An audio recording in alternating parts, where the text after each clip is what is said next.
I know all the council members have worked very hard. God knows I've been here every single meeting on the budget to get the budget to the current state.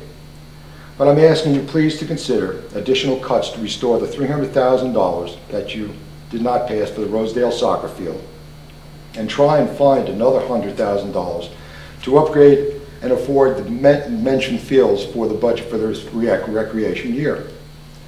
Why, and the question I have is, why aren't we using the excess bond funds from the Hartley Dodge building to move forward with building at least maybe one artificial field?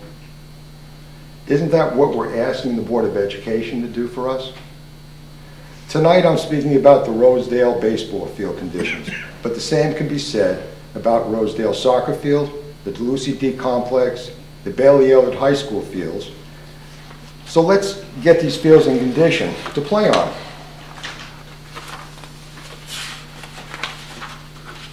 And then manage them as an asset that it is for our children. We can then move forward with planning and turfing at least one multi-purpose field in the pit. I ask this question: what is it going to take?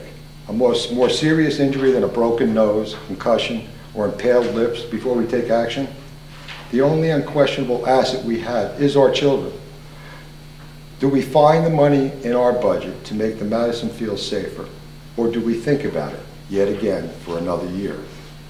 I coached a Little League baseball game tonight at Rosedale 1 and 2, and I can honestly report we only had 2 injuries. One of the players slid into second base and ripped his back open, which we had to apply, antiseptic and Band-Aids to. We had another player, really another unfortunate thing. He was running to second base. He had a harder spot than normal just before second base. I actually thought he disconnected his knee. He didn't, thank goodness, but we had to take him out of the game. Now I know that this is maybe a minor issue to some of you here, but has anyone walked the baseball fields at Rosedale? Has anyone walked the softball fields at Bailey Elliott? Has anyone walked the soccer field at Rosedale? I'm there all the time. I coach both softball and baseball. I implore you, take the time, go out and look at these fields. It is criminal. It is criminal that we, an affluent society, a town, can't maintain the fields that we currently have. I thank you very much for your time, and I hope and I pray that you'll go out there and look at the fields. Thank you. Thank you. Mr. Cody, would you like to address this? We have heard of some of the injuries, and we were discussing this today.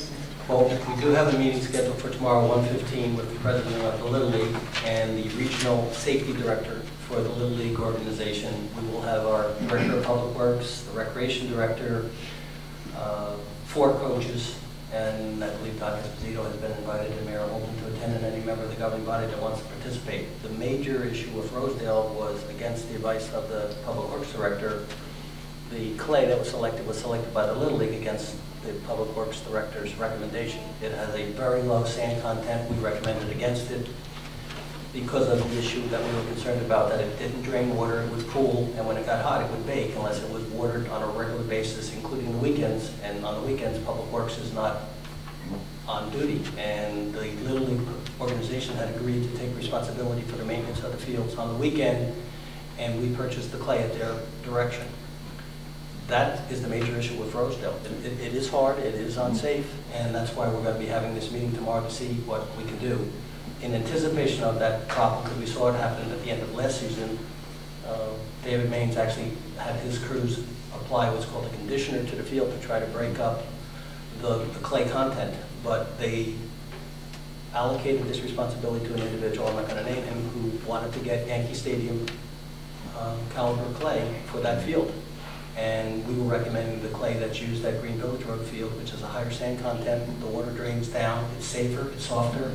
When it's cultivated, it remains that way, and those fields are in much safer condition and are more playable quickly after rain because the water doesn't stay on the surface. So that's our issue. So we've taken it very seriously. No, and at the game tonight, the safety director was there, and he came out to the fields when we had to do it. Yeah, Ken Weir's going to be at the absolutely. He came out and informed me of the meeting yesterday, and I absolutely heartily appreciate what you're doing. What my main problem is here: are we going to band-aid the issue, or are we really going to look to fix it? you're looking at me like I'm out of my mind. Band-aiding the issue, I simply mean, is are we going to look to just fix the problem in the short term, or are we looking more towards the long term and viewing it as, after we fix it, are we going to look at it as an asset? Because these are assets, whether it be Bailey Elliott or any of the others. And that's all I'm asking for. And I thank you very much. Mr. Links, I think this is going to be a start tomorrow, and part of what was nice last year was getting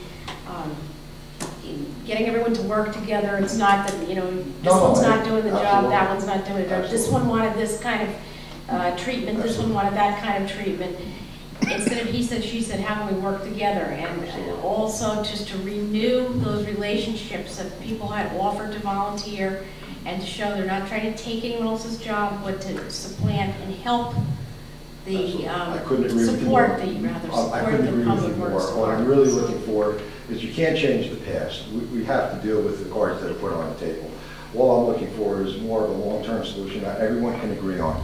Whoever is looking at the fields, I have no problem with that. I'm just looking for something that's going to be more of a long-term fix. And finally, once and for all, kind of solve the problem. I think Dr. Esposito and I have had this conversation too. I mean, just from my perspective, when I moved to Madison, it's the first time I've ever seen an infield that didn't have grass. Right, exactly.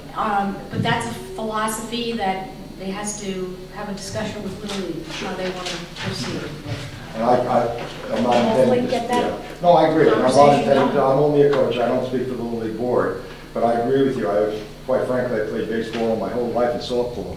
Never seen a skid infield in softball. I've seen it in softball, but I've never seen it in baseball. So I would agree with you.